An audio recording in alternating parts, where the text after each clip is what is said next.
talk to him a It little? was fun. Those guys gave him a hard time. Just he's finally back on the practice field. It's good to see Ed Dixon back out there too, and also Rasheem Green came back today. So it's a nice day to bring some guys back on the practice field. It's obviously what you want coming out of a bye to get healthier, but just to infuse that much talent mid-season, how much can that help? Yeah, we're not too bad right now. We're fortunate that we're coming back out. The last few games we've made it through for the most part. The guys feel good coming out of last week and then going into the break. It helped us, and so if you get a few guys back too, it's a nice little boost. How did KJ and Ed look out there?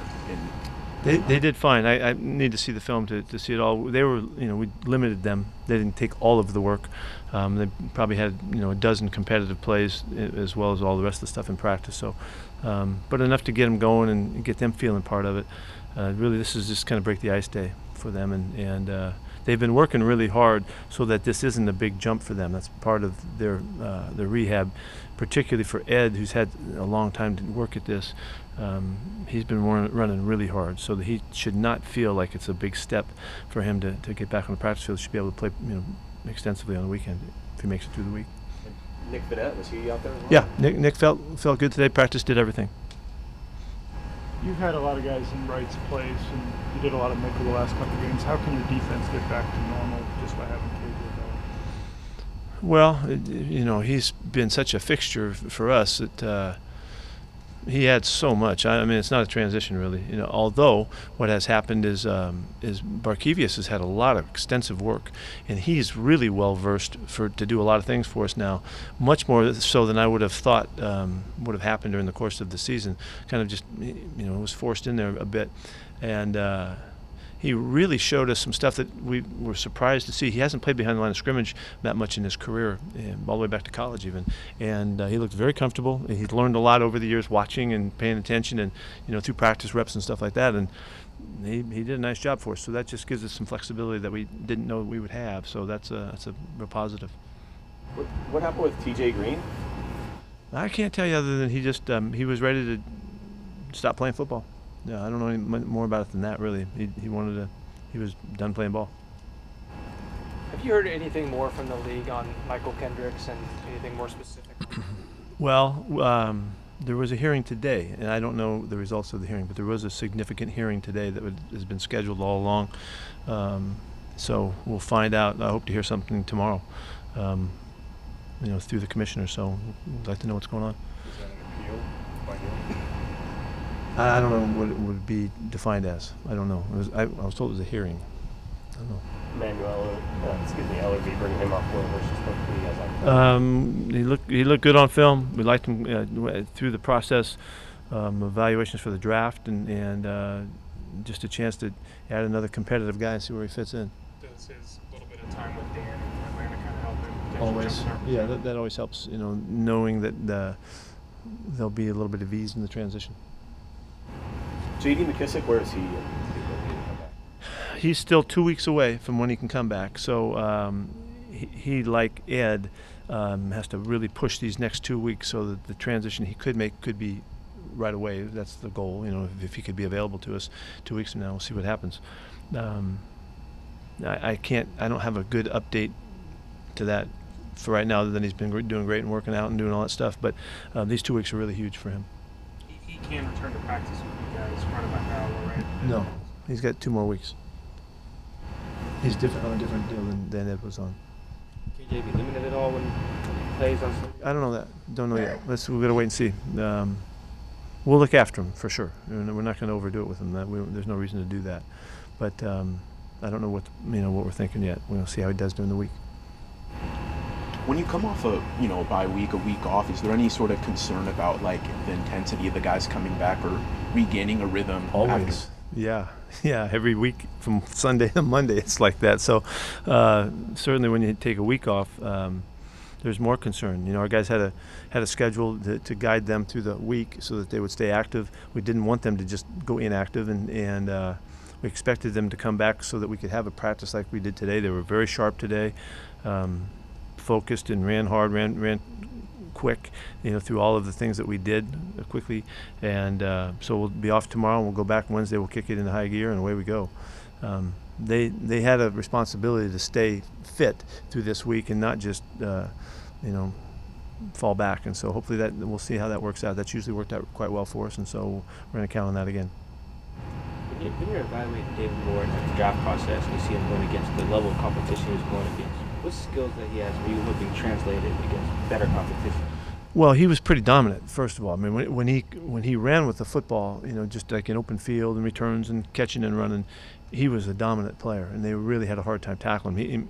He played big on that level, and he's a heavier guy than he looks. He's 216 or something, whatever he is. And he's got a good build to him, a good strength about him. That showed up a lot in college. So we were hoping that would translate, and he was. Because he had the ball a lot, you could see a lot of examples of his natural feel and kind of playmaking ability. Didn't see all of the schemes that we would like to see to evaluate him, but we did see that stuff, and that was enough to fire us up. And really, that's a draft pick that really needs to be projected to the scouts. They've got to figure out how to balance out what the player looks like relative to the level of play, and that's where they do a better job than our coaches do. Because they see the level of play, and they see the different levels of play, and they can make a determination. If a guy has a chance to play up, and our guys were certainly right about him. He's off to a great start.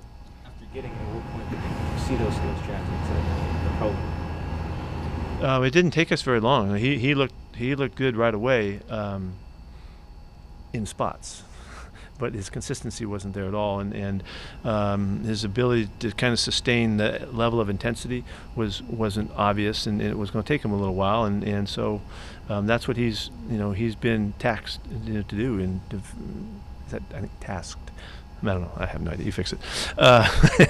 To figure it out, and he has, and he's just getting started. You can see there's so much room for improvement, and he's having a blast playing and contributing and all. But he knows that he's under the gun because everybody's counting him to do right just as much as everybody else that's been around, and so he's working like crazy to do that.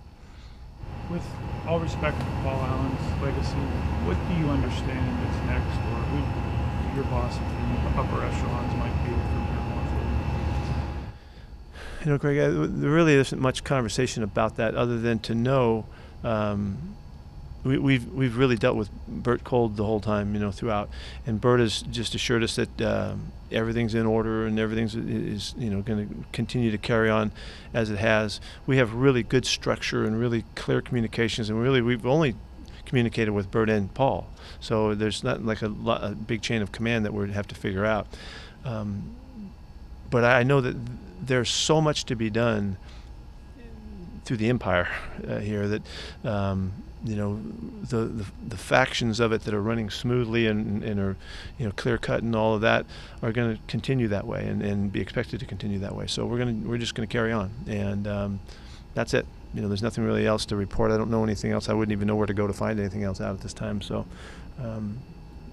I made an effort to ensure the players have the same thought. That we're fine. We're everything's going to be like we've been doing it, and we can carry on with the same intensity and expectations and support and all of that, and that it was our job to really carry on in the fashion that Paul wanted us to, and had designed this to happen. So we have that responsibility, and everybody's excited about doing that for him.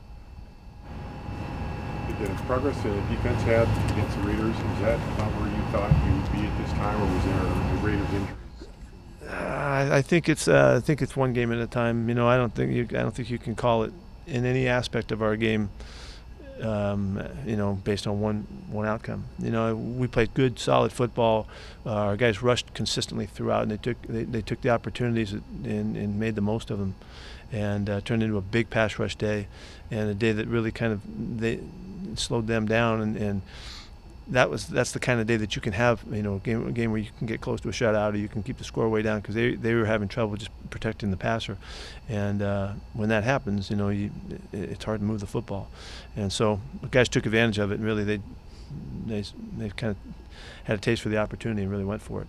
I don't know that that's going to, okay, now we're this, I don't know that, but we are getting better, and we're improving in a lot of areas, and on defense in particular, it was great to see the four-man pass rush come to life like that. So I don't think we can go any much further than that. What's the biggest improvement you've seen in Jermaine Ifedi this season? I think in the big picture, he sees the game much better than he has at any other time. I think he understands what's expected of him and what's expected of the schemes, and he just has a better understanding and more consistent at everything he's doing.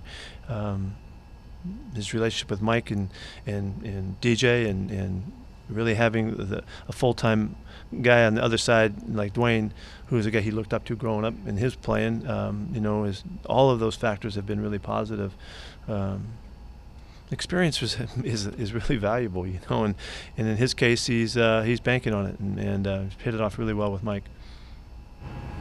Did it take a couple games for you to feel Brian Schottenheimer out? Maybe you guys to feel out each other, and that would take on. Yeah, that's really it has taken us. It took us a couple games to find the rhythm and the mix that we wanted to begin the season with. We really I misevaluated. I mean, it's not Brian at all. I misevaluated a little bit how far we had come in the off season and through and we just needed to just reevaluate. We reevaluated from week 1 to week 2. Didn't make the changes that we needed to make, although saw them after week 1, and so in really fortunate fashion, we found it in week 3 to really bring it back to the running game and make sure that was the essence of what we were all about, and we would build from there. And that's what we've done in the next month after that, and we're still going. We're still learning and growing, and but what you've seen Russell really become efficient. His numbers have gone up in all areas.